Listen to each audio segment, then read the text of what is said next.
Boleh tak kalau nak pinjam duit sikit? Bukan gaji minggu lepas ke?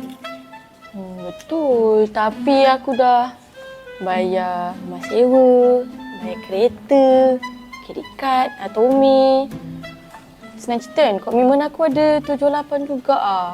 Dah habis lah. Banyaknya weh. Aku duit tak ada lah kalau nak pinjam. Tapi aku ada idea. Idea apa tu? Aku ada satu syarikat ni. Diorang jual rumah. Tapi yang bestnya, diorang ni ada tempat penyatuan komitmen. So, kau beli rumah dengan diorang akan tolong kau urus semua komitmen kau. Tak kisahlah personal loan ke, hutang kereta ke, kad kredit ke, semua boleh settle. Lepas tu, diorang settlekan semua komitmen kau. Kau cuma settlekan bayar asuran rumah sahaja. Kau dapat rumah, hutang lain pun settle. Ramai orang nak beli rumah. Tapi ingat tak mampu sebab banyak komitmen kan? Padahal ada je caranya. Aku tengok ramai je yang beli dengan diorang ni. Yang kerja askar, polis, cikgu, bomba. Ramailah pejabat awam yang dah ada rumah. Walaupun komitmen tinggi macam kau.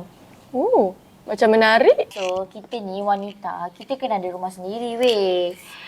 Kalau risau kau tak mampu, kau boleh je cuba try untuk semak kelayakan dulu. Kau try dulu, okey? Diorang buat semak kelayakan percuma je weh. Oh, kau macam tu. Kau ada nombor diorang? Nah. Kau call diorang, lepas tu diorang akan guide kau sampai kau dapat kunci. Oh ya? Aku call sekarang.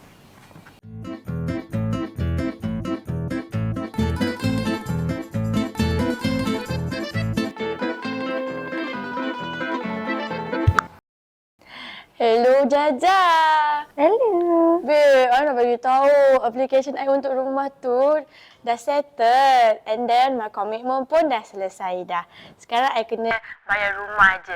Lepas tu rumah pun ada nama I tau. Alhamdulillah. Kan I dah cakap dah.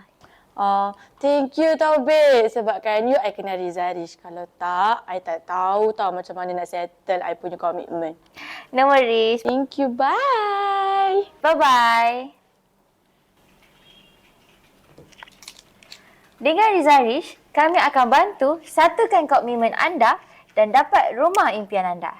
Cari kami di Rizarish.